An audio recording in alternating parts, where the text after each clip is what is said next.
Yeah, he said that if the guy was not going to come to Ghana anytime, I should even fly and go to him and have a chat with him. And of course, that would open up, that would break the bond between me and him. And once he gets to understand me better, I wouldn't have that kind of stress at board meetings.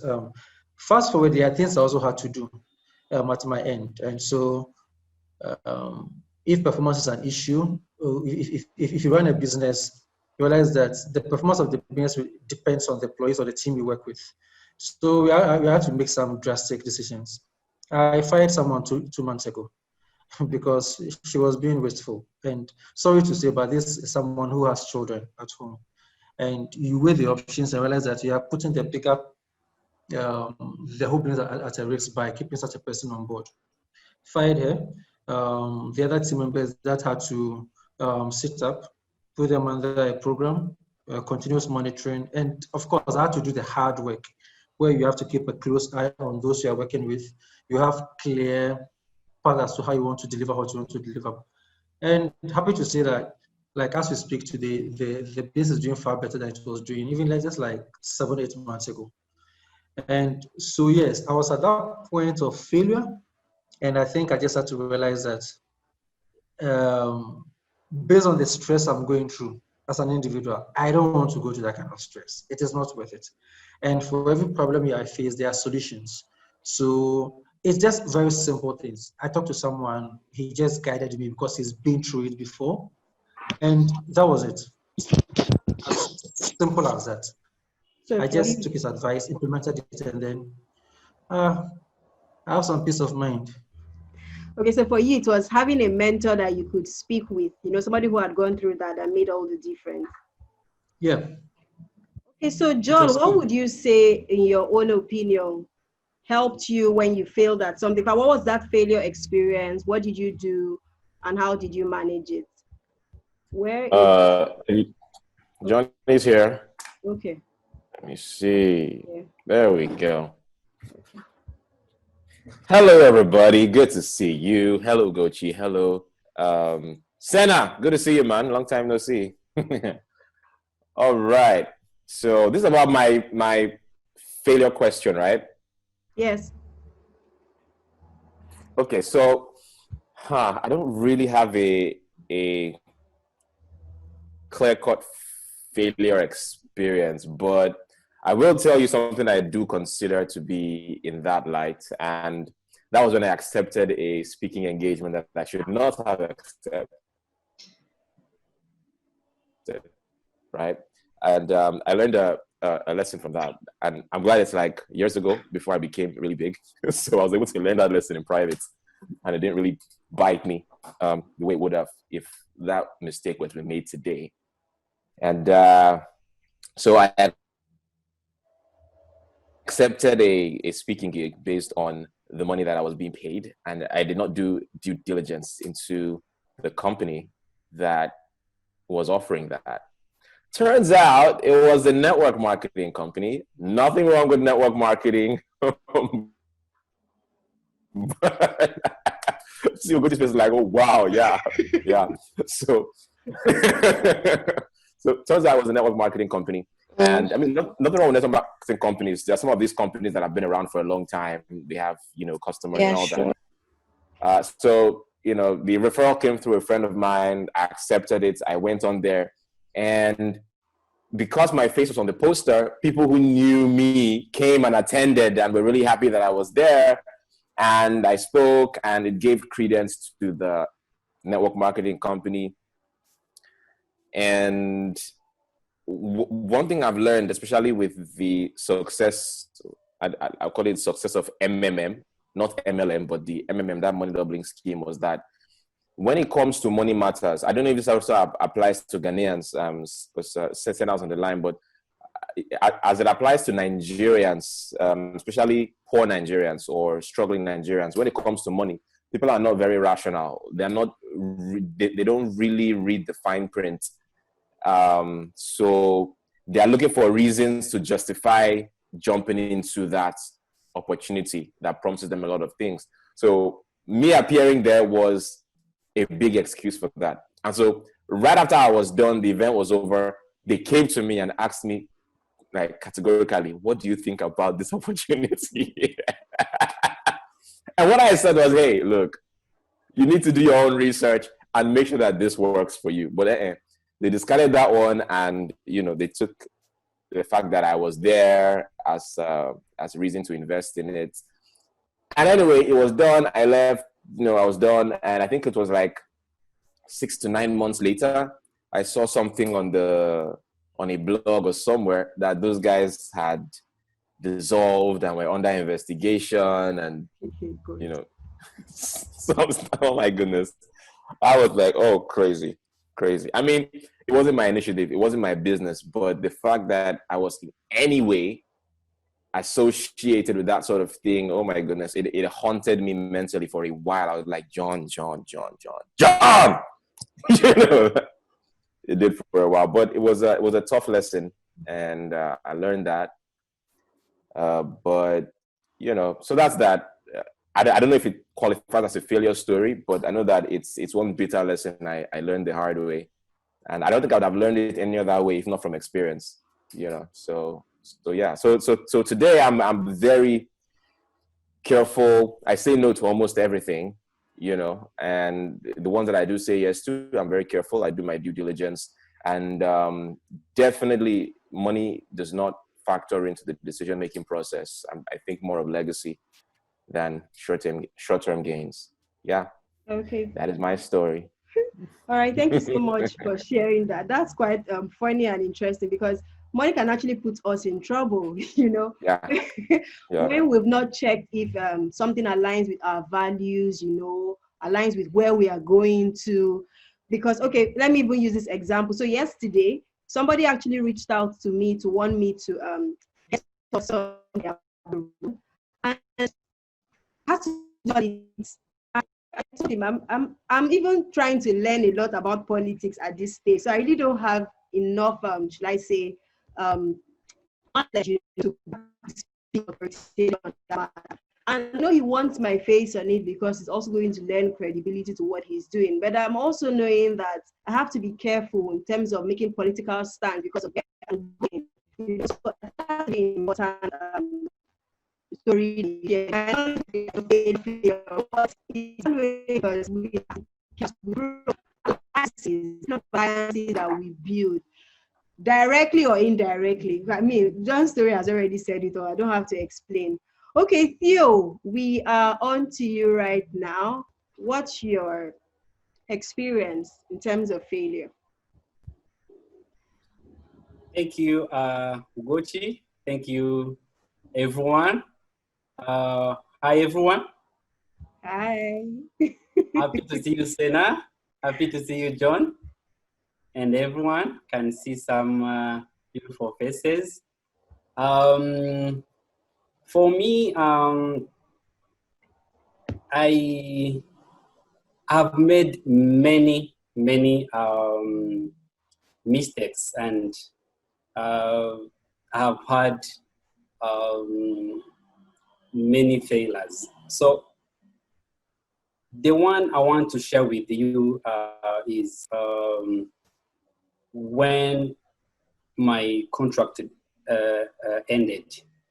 2014, I was working in UNDP.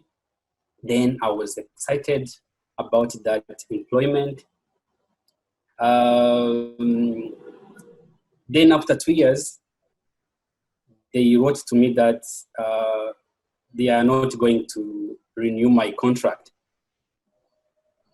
Then it was hard for me to accept it, but the failure I can associate with it is that I enjoyed the comfort zone of that one employment, and I didn't plan for a plan B. I didn't have a plan B for another employment.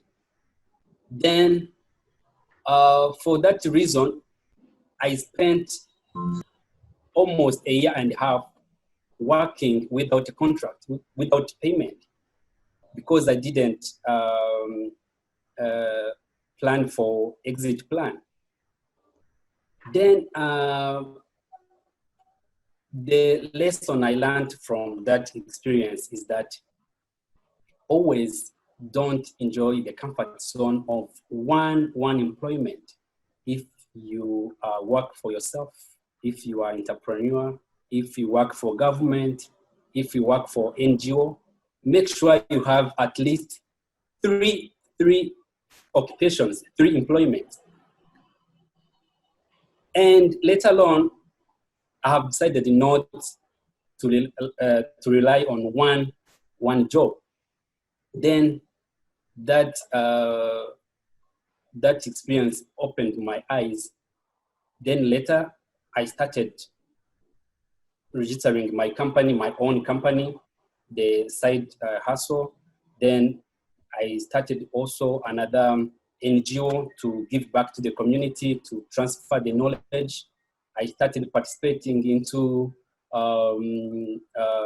youth fellowship and training, and like I was proactive more than ever. So my advice to all of you is to have more than 2 or 3 employment occupation, because we are living in a crazy world whereby one job can be like closed, and the only exit plan is to, in case you have another occupation. I'm inspired by my friend Ugochi. She's a flight attendant, but she's also working on safety awareness. Now we are like talking because she's into mentorship. So those are a good example of having broader range of occupation, so that if one fails, then you don't panic, but you move on with another. About failure, about there's this saying by Albert Einstein. He said, a person who never made a mistake, or who never experienced a failure, that person has never tried anything new. So it's better to learn from mistake. It's better to learn from failures. But my case of relying on one employment taught me a lot. By now, if one fails, I will move on to another. So that's the experience, the mistake or the failure I wanted to share with you. I think you just learned something from. Yeah, thank you so much, Theo. Thank you so much, Theo, for that. The fact that we should have more than one thing. You know, when you were speaking, it reminded me of something I normally say to my clients during strategy sessions, that you should have more than one thing, whether you should have more than one product, you should have more than one service, so that if something is not giving you what you need right now, you can have something to fall back on. And it's the same thing, even though you feel you have a comfortable job, you must, you know, have just a backup plan, because anything can happen, really. I can see that Essi is around. Essi, are you ready for us? Or do you need some time to catch your breath, because you probably ran into this Zoom call? Essi, are you good? Should we go ahead with you? Hi. Okay, hi, you're here. Okay, so Essi, Yeah. Farida, Geraldo. You know, when we were in the US, they would tell us for the first few weeks, when you want to introduce yourself in class, you have to introduce yourself, the name of your country, and what you do, because repetition would help other class members remember who you are. So every time Essi had to speak, she said it in exactly a particular way, such that when she's saying it, I'll be saying it in my own seat too. She always says, my name is Essi Farida Geraldo, architect and town planner. I'm from Togo. Almost like music, you know, and she, like, there was that signature way she said it, always, always, always. So welcome, Essi, and Essi is an architect in Togo. Essi has been on a number of platforms, and because she's really great at what she does, So she's going to be telling us also about her own experience with failure. As briefly as you can, Essi, tell us about a time you failed and what you took out of that experience. Okay. Thank you, Ugochi. I'm so sorry to be late. Okay. Talking about failure. Are you going to show us a video? What? You don't want to show a video? No, not really. I would like to talk. Okay. I'm listening. So, I was looking for an example, and finally, the one I think is convenient was the first time I was having my training in an architecture office. Okay. They give me a new role to manage a project, and it was like a new pressure on me. It was the first time I was doing it after having my diploma, and I wanted to show that I master all I've learned during my curricula, and to impress also the head. So the customer came with his project and ordered to design a building of 5th floor. And the challenge began. I was sketching, trying to find the best thing that accommodates the customer, and so on. And finally, in 2 weeks, we already finished the work. Even if normally it's in 1 month, I should finish it. I was really happy and proud, and we decided to go on the site to implement the project. And finally, when we get there, the first remark was that the coordinates of the plan given by the customer was not the same as what we are seeing on the site. So I just remember that I skipped a step in what I was doing. Normally, I should go first on the site and see the things, but just because I was so excited and thinking that normally what they will give me, like the coordinates, should be correct, I didn't consider it. So I was like lost. I was looking myself, I don't know. I was really, really, really afraid. Did you get into trouble at work because of that? What? Did you get into trouble at work because of that? I was near to get in trouble. So I just decided to find another way to resolve this problem.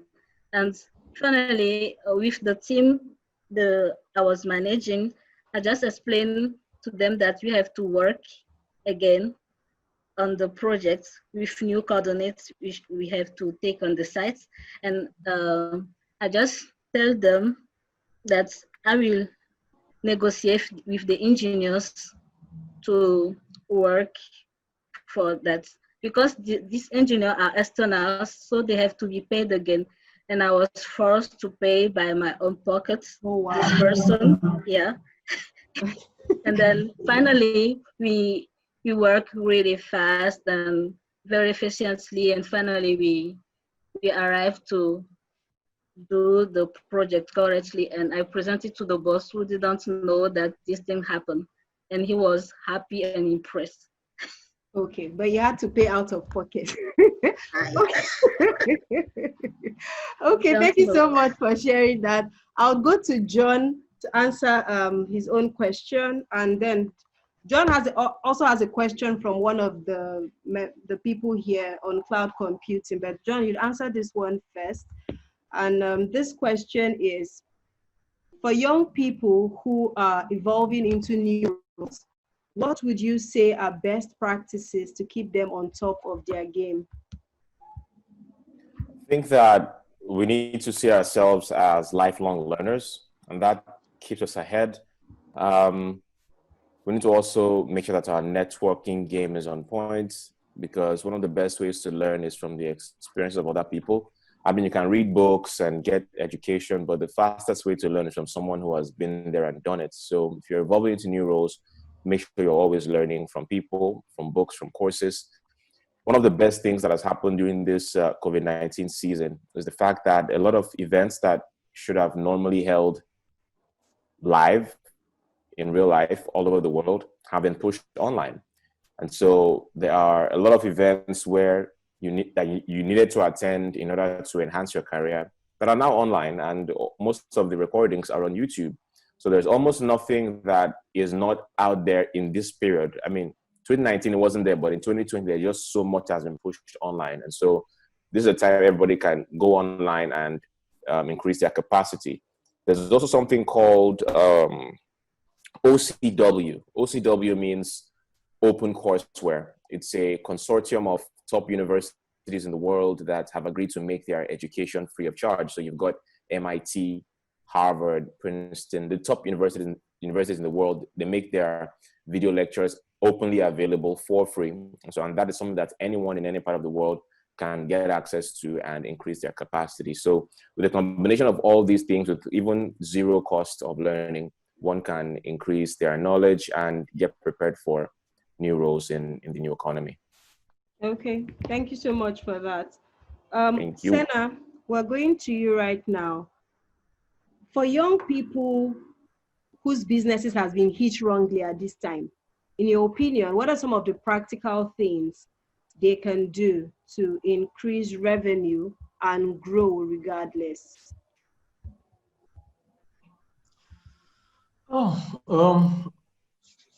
Interesting. A lot of businesses have been out of collapse because of COVID. And I think some just need to understand, you use the term revenue. So the question is, what is revenue? It's, in general terms, it's like what you've sold, your sales. And so the question you're asking is, how can businesses ensure that they continue to make sales in such a period? Yes. Let's take churches, for example. Churches need to make revenue, sales from offering. So if you cannot come to church again, how do the pastors continue to make sales by offering? John just mentioned that some programs that were supposed to be in person, today they are online. So once you understand what your revenue chain is, or revenue line is, if there's any hindrance to your revenue line, I need to figure out how can I cross that hindrance. Because, so in my business, for example, I have a personal business, a food business, an online restaurant. Why did I start an online restaurant? Because of COVID. People were home, essential services was allowed, and so I could sell my food. All I needed to do was to get a delivery person, set up a kitchen somewhere, and people order online. Even today, as we are working, people have ordered for their birthday packs and all that. So you need to understand your sales line and your revenue line, whatever is hindering that line. Then you try to bring out steps that can solve it. This is not something you just sit down and then it pops into your head. Frankly speaking, you need to do some writing. Look at your various chains of revenue. And so using my food business, for example, some people are working from home, some go to the office. So lunch. So I don't want to have a physical restaurant where I will be, where it will cost me so much to set up. But then if I can just have a model where I can have people who need lunch in offices call me, and then I can deliver their food at the comfort of their offices or homes. Why not? That's a line of revenue. Okay. The same way, as people are spending lots of time in the house, people may not necessarily go out to go and have birthday parties and all that. But when there are birthdays or occasions that are important to them, they'll have it in-house. So a revenue line where I take care of those who want to have their birthdays in-house. And our packages for them where I can deliver their meals or their birthday sets, your birthday cake, your meal, your jollof, your chicken, your goat, anything you want in a nice birthday setup, delivered to you at home with your drinks. So that is a revenue line. If I bring it to my pension business, for example, we know that there are a lot of investment to do for people. We need to have physical contact. But in that case, we could not. For 2 months, my sales team and the entire team were doing telesales. So I took our database and we're just calling people, interacting with them. And so when the lockdown was lifted, for example, we could now have facial interactions with individuals. So one, understand how you make your sales. And if there's any hindrance to that, you sit down and plan, write, think about it, ask people, ask your mentor, ask your friends. If I this is how I sell and I can't sell this way anymore, how can I sell? What is the other way I can make money? The last thing I'll say is that for every business, there is a limit you can get to in terms of your revenue and your sales. So when you pick at that level, with the same business model, you can find out different ways of maximizing from your customer base. So if, for example, it's a food business and you have, let's say, 100 customers buying from you every day, and that is your peak, and you cannot go beyond that. Out of all those 100 people, people have birthdays in them. People have girlfriends, they have boyfriends, they have family. So if you are serving lunch, you can still serve birthday packages to those same people. You can still serve occasion benefits or packages to those same people. So you just need to understand your revenue line. And if there's any hindrance, so I've said this several times. I mean, I keep on saying that understand your revenue line, your sales line, how you sell. And the most importantly, if there's any hindrance, how can you overcome the hindrance? Our churches have done very well. I've not been to church in like 6 months. My churches are still running, they are paying salaries, they are still collecting their offerings, having online services. They are having anointing services and healing services online. And it's such a great thing. And Ugochi, even yourself, you bear with us that even being innovative in what you are doing has rather catapulted what you do today more than ever before. And the same way with other lines of businesses. Understand how you make your money. If there's any hindrance, look for ways. But most importantly, you need to sit down like we are sitting down today, get your phone, get your laptop, open a document and write and work. You need to do the hard work to be able to achieve those sales numbers, especially if they are not linked to face-to-face.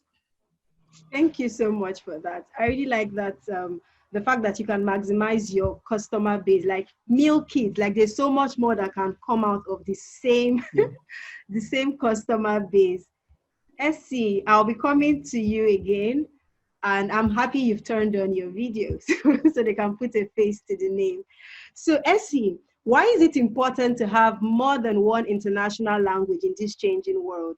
Like, in fact, this morning I was going on Instagram and I saw that there's something I applied for and they've extended the date again. But what I saw that was really interesting, it caught my attention, was the first page was in English, the next page was in French, the next page was in Portuguese, and the next one was in Arabic. I'm like, yes, this is it, right? Wow. This is it. This is, if you want to do something in Africa, these are some of the important languages that you must have. Either you have one of them or at least you have two. It just gives you, something else. So as someone who has, I know you've benefited from a lot of international programs. I think, is it last time you were showing us the one you had to do with Obama or something, and so many other stuff like that. And I think it's because you have English and you're, in addition to your original French, right? So what would you say, or why would you say it is important for young people as we are trying to make our mark in the world, for us to have more than one international language? Okay, it's really important to have more than one international language. I've experienced so much programs and I had so many opportunities because of that. I'm not so well in English, but I can, the list I have helped me a lot to postulate or to apply for many, many programs. And me, what I could say is that knowing more than one international language give two things. We could have more than that, but two things: opportunity and also the occasion also to be open to the world. When I'm talking about opportunity, is programs, scholarship to access the best universities, for example. Me, I'm a Mandela Washington Fellow product because I understand English, and it has helped me, like you said, Ugochi, to apply for Mandela, for Obama Foundation too, where actually I'm the regional coordinator projects. And also it has helped me to attend the Chicago Summit with the President Obama, where I've been a panelist representing the only person coming from Africa. Wow. So second thing, I was saying that being more open to the world, it means that if you have another language than your native one or so, you could learn more. For example, in our French countries, they used to say that the best scientific books are written in German or in English. So you could have access to more knowledge. You could work also in big institutions. Me, actually, I'm trying to learn Chinese and also Japanese too. Japanese, I could say that is because I love mangaka, I don't know cartoons. If someone knows, like DBZ, Son Goku, and so on, I like cartoons.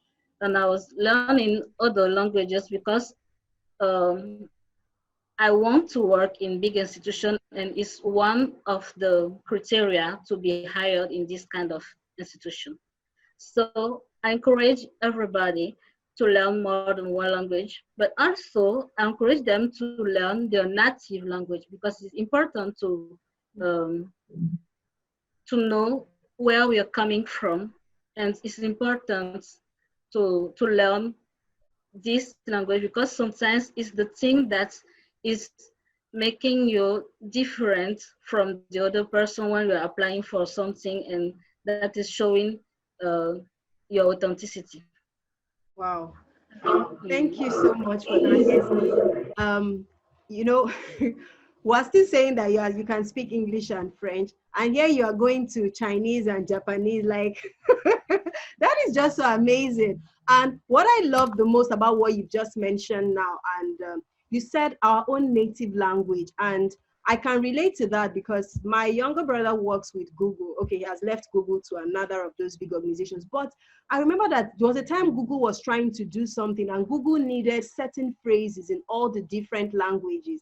And he had to come to our family group to ask my father for the Igbo word, the Igbo word for something. And so, you know, when you just said this now, I remember that instance. So in as much as we're trying to get the international languages, it's also an advantage to know ours, you know, because that's what's going to set us apart from the others. That is so amazing. Thank you so much for sharing that. So guys, please, I want you to write in the comment section, how many languages do you have? Put it, one you can speak well, not all of you that you just know a few phrases. Don't call me and before me, you can speak when we know that it's just a few phrases that you know. Just write in the comment section some of the languages that you have, whether it's an oh well. Okay, let me not say what I want to say.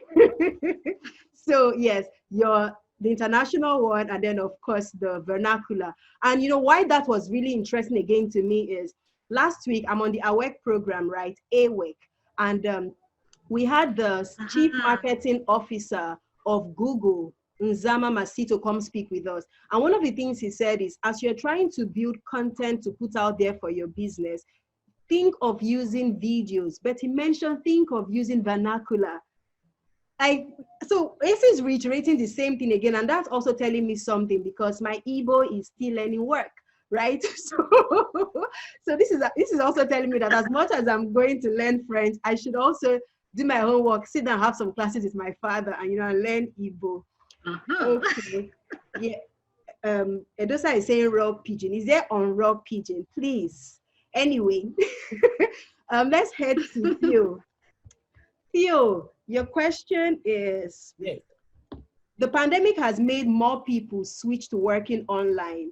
there's an increase in cyber attacks because some people are not comfortable with tech, and so that could make them easy prey. So what cybersecurity tips do you have for us? Thank you, Ugochi. All of you that are claiming pigeon in the comment section, we'll give you assignments very soon, and we will know those Okay. that are continue. Thank you.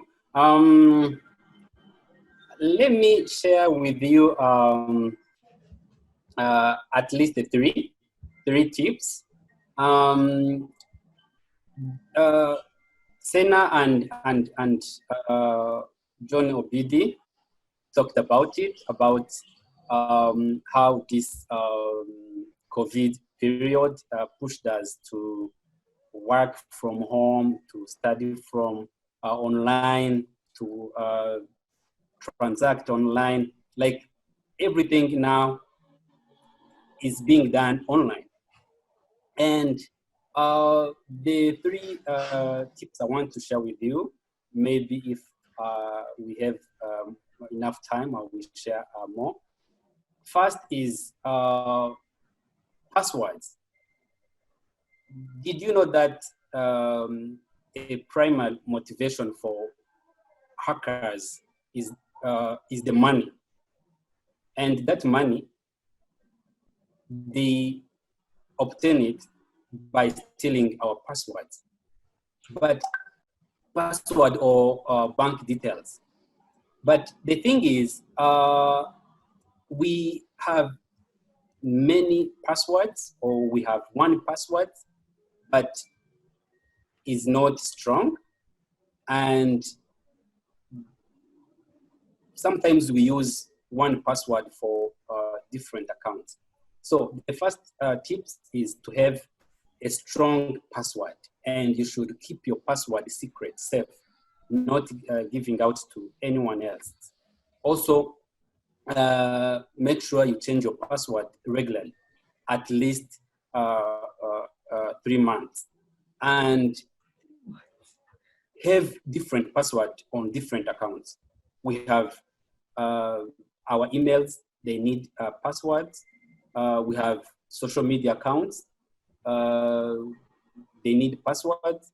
We have even your gadget, phone and computers, they need to have a password. So better you have different password on different accounts. Also, you should know that length is superior than to complexity. So when your password is long, is better, is strong. When you want to more than, you make it complex. That's the first thing about the first tip. The second one is, as we are talking right now, some of you are using phones, others are using tablets.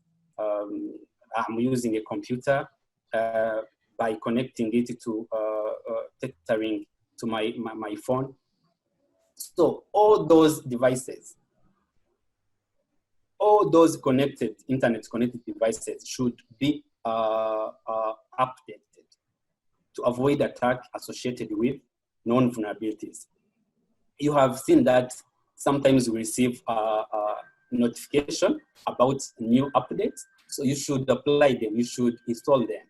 So not only phone, tablets, and computers, but also applications like browsers, Internet Explorer, Mozilla, Firefox, Google Chrome, Safari. All those applications should be updated to the latest version. Even these application apps we use on the phone should be updated. So make sure that all your operating systems, your web browsers are patched, are updated, so that you avoid transmission of viruses and malwares. The last tip, the third one, is you should avoid to click on the unknown link, the untrusted link, because these bad guys, these hackers, they send to you links through your phone or in your emails or attachment in your emails, and they get you to click on them so that they can spread the malware on your device or in your network. So you should not click on untrusted link, or you should not visit untrusted website. So the first thing is password. Make sure you have a strong password and different password on different accounts. Second is make sure you update all your devices and applications used online.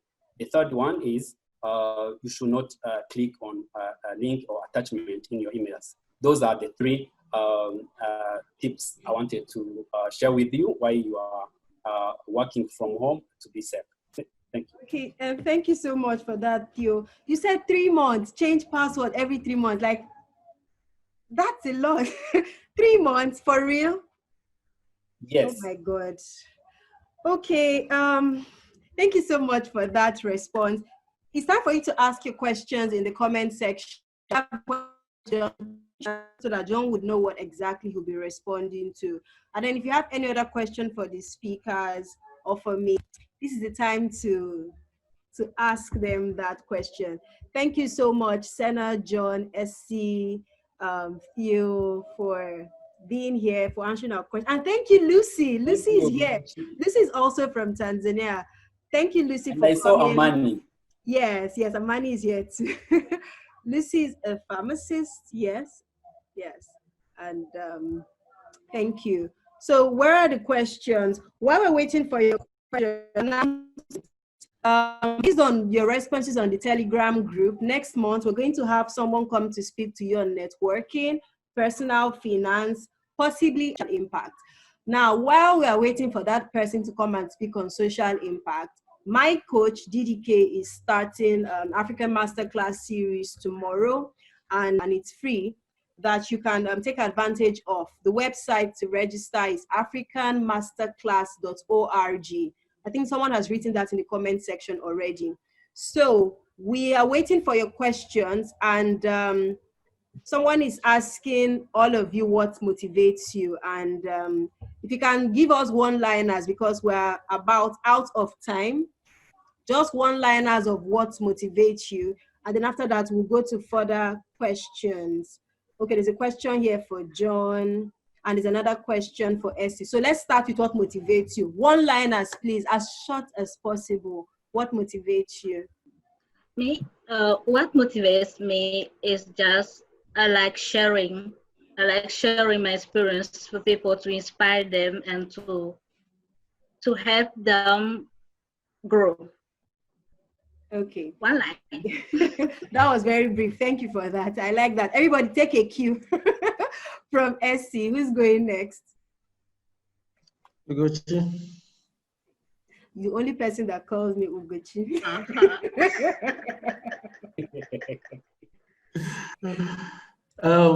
I am very hungry for success. Okay. It's as simple as that. Okay. And that is what keeps me going every day. Awesome. I'm hungry for success. Awesome. Theo. Very hungry. Okay, sorry. You are very emphasis on very, like the very is in capital letters, it's bold, it's blinking like this. Yes. That's one. Okay. So he is very hungry for success. Yes. Theo, what about you? Thank you. Money. No, I'm joking. It's not money. What motivates me is just to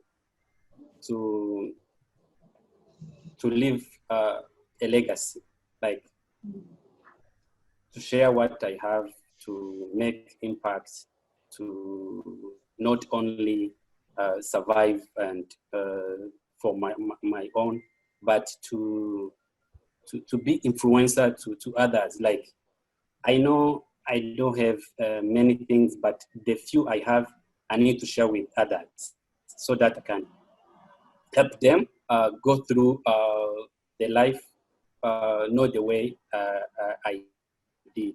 So leave a legacy and share with others. Okay, so Essi wants people to grow. Sena is very hungry for success. You want to leave a legacy and make people grow. John, what do you have to say? Are you still here with us? Yes, John is right here with you. Okay. What motivates me? A number of things do. I think legacy is number one. I don't want to be in my later years. I'll be wondering what if I did this or did that, you know. So all the what ifs are what I'm doing right now. That's what motivates me, my later years. Okay, so the next question is for you is, how do you decide on what to pivot to, considering the seeming avalanche of opportunities in the digital space?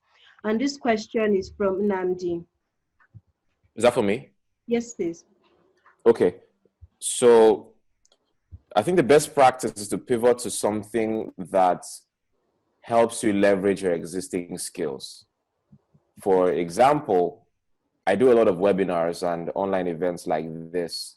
And doing this is not exactly new to people who have been doing it offline, like pre-COVID, at actual events and conferences and speaking events. So anyone who has been doing that can easily pivot to doing webinars. They would have to learn the technical side of things, but it would help them leverage on the existing skills that they have, which is presentation skills, public speaking, and so on. So whatever you're pivoting to, let it be something that you can leverage off of your existing skills. If someone had a brick and mortar store, for example, moving to something like e-commerce would not be as difficult for them because it's still about selling. The psychology of selling is still the same, even though the medium and the tools might be different. So again, leverage on pivot to something that allows you to leverage on your existing skills. Okay, thank you for that. Essi, you are up. What would be your advice for a tech business that is expanding into Francophone Africa? That question is also from Nandi. Okay. For a tech business to expand into African Francophone, my first advice is to first investigate, to try to see which companies are also employing English. But usually tech companies employ English in their institution. Okay. So the first thing is investigate, but also one of the tips I used to give to people, well, because globally I'm saying that if entrepreneurs should succeed, they should work, they should have a passion of their work and also networking. So here I just want to light up on networking. They must find the best companies and then network or collaborate with them. It's not so difficult. It's sure that trust is something really not easy, but they must investigate and also try through their networking to be sure that this person or these companies are credible. Okay, thank you so much for that, Essi. Another question here is asking John and I how to grow influence and credibility as a thought leader in the online space. John, do you want to take it or should I go? Okay, so growing your influence and credibility as a thought leader in the online space. First things first, you have to decide what exactly do you want to grow credibility on. When you pick a particular area that you are interested in, then you've got to now start creating content, trying to make yourself known in that area. If it was in the times of physical events, it would be that, you know, you're finding a way to put yourself in the front of your desired audience physically. But now that a lot of things have moved online, you've got to see how can you be in the faces of the desired people. Like during this period of the pandemic, I have done so much without having to leave my house. And in fact, I've had to do some things online, but I was out of Lagos. I've been on TV interviews out of Lagos. I've run programs happening in Lagos and I was out of Lagos, you know. And that's just because the work was already beginning to speak for itself. So even though I wasn't there, my brand was making doors open for me. Like I would just speak at the summits on Zoom and I'll get paid as if I went there physically. And me too, I'm like, this is the life, you know. But the point is, you've got to pick an area and then begin to grow strategically. You can't expect everything to fall into your lap in the first few weeks, in the first few months. It doesn't always happen like that. You have to be willing to grow. You have to be willing to take your lessons. But more importantly, you have to not be all over the place. Pick one part, achieve a certain sort of success in that, then pick another area and then you start doing it. So currently I'm very into substance abuse and all that. But I can do that conveniently because the safety part of things is already speaking for itself. Do you see? So growing thought leadership is about you being focused, know what your message is, know where your audience is, put that message in front of that audience, then be willing to self-promote as much as possible. This thing that we keep on doing, I don't want them to say I am proud, and because of that you are not documenting, you are not self-promoting. It is rubbish. It is a lie from the pit of hell that you are being proud. No, it is not. As long as you know that you're doing it for the right reasons. You know, there's something I used to say to friends that I post on social media not for the likers and the commenters. I'm posting for my target audience. Because the day they come on social media to look for someone that does the kind of work I do, I want to be the first person that they are going to find. So this means that I'm careful about the kinds of things I'm posting on my social media platforms. I am putting certain kinds of messaging so that when they come and they look at it, they would look at it twice because they can see that I have separated myself from the crowd. I have distinguished myself. So building thought leadership is not, it doesn't happen in a twinkle of an eye. And even though it seems like we have built some sort of thought leadership, we are still building for the next level. Like currently I'm positioning as a global leader because that is what I am. So there are certain kinds of things I'll be doing now. And you know, the other day I saw something on social media and I just smiled and I said, I can't be bothered if somebody gets a state when I'm supposed to be getting nations. So like that already changes the game for me, that I'm not competing on a state level. I'm competing on countries, on continental levels. Do you see? So it starts from somewhere and you knowing what you want and then going for it. So don't worry that, oh, it seems somebody has gone ahead. Oh, it seems somebody is far off. No, no, no. Focus on your own race. And those of you who were here 2 weeks ago, remember what I mentioned, that a lot of us are on races that God did not send us. And so you're putting yourself under pressure that is not for you. So please, let's focus on what is important. Choose your particular message, know your target audience, keep pushing your messaging in front of your target audience, keep being strategic about other things. I even have an online course on this, and some of you on this call have gotten free access to that. I'll announce that later. So I hope that has helped you. Fresh. I saw that network took you out a bit, but I'm sure you got a bit of it. All right. We have to round up so that our speakers can go. First, before we do that, I just have an announcement again. So some of you have been very active on the Learning Hub with posting your weekly goals and being accountable and giving us feedback at the end of the week. And aside even telling us about the things you're supposed to do weekly, you also engage. You know, you're always making sure that we feel your presence on the group. And because of that, you have won access to my online course on building an internationally recognizable personal brand. And for those of you, when I asked on the group, I asked, what would you like to learn next month? We had some people who mentioned they wanted to learn on personal brand. We've also gotten that access. And I hope that this is going to encourage the rest of you that are behaving like spirits on the group to begin to speak. You see, the reason I ask you to write what you are trying to achieve for the week is because when it leaves your thought and it has been written down somewhere, it makes you want to do it. Even I need that accountability.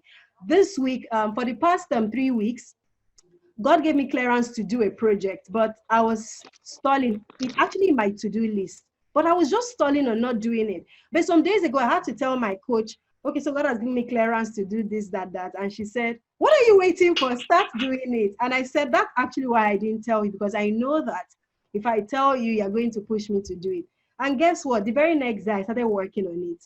Because there is something about you being accountable to either something you have written down or something you have said to an accountability partner that gets you to do that thing.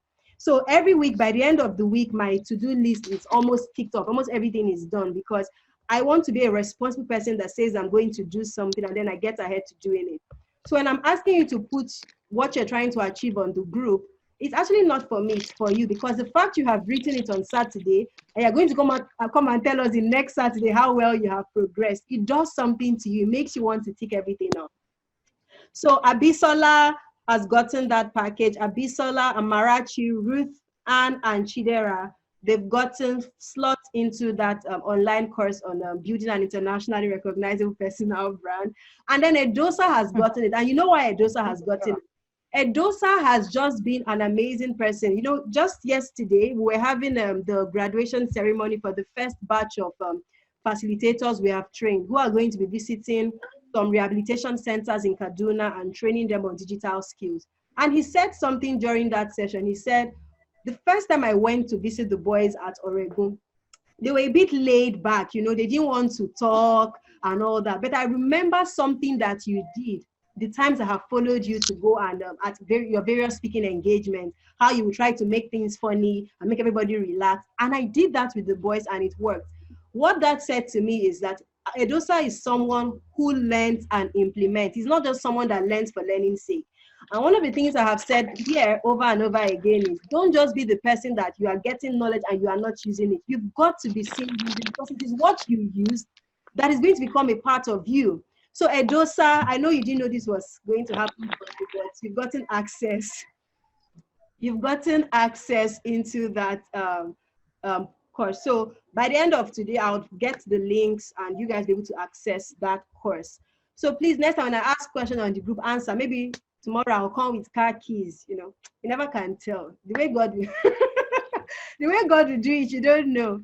Okay, Amani is asking what's group. Okay, so we are actually on a Telegram group. It's a mentorship group I run where we just try to help one another to grow. It's just basically about helping others to grow from the level they are on to the next level. So usually every Saturday, we're supposed to write down what we want to achieve in the coming week.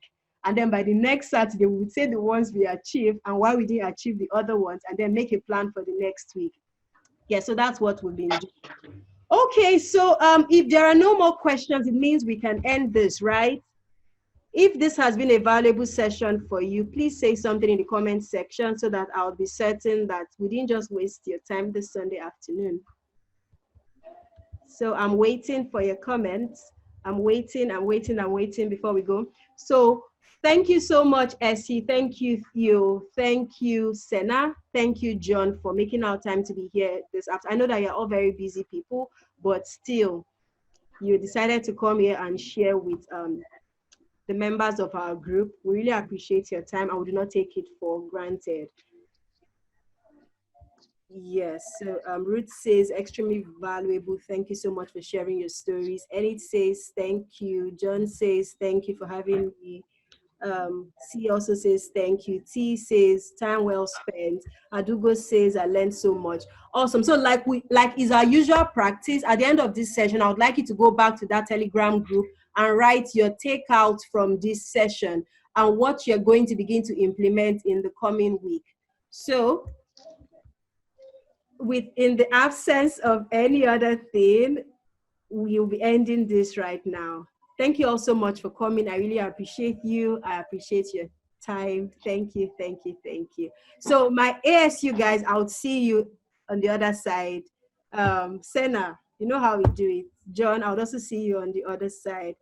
Take care, and the rest of you, please, you should not allow me to do my headmistress thing for you guys. You see, this week I've tried to be very formal. I've tried to be very professional. Last week, 2 weeks ago, I was just misbehaving here. I was behaving myself. You people to go and behave yourself. I'll see you on the Telegram group. Yes, thank you so much, T, for putting the group link. I appreciate that. All right, everyone. Take care of yourself. Bye.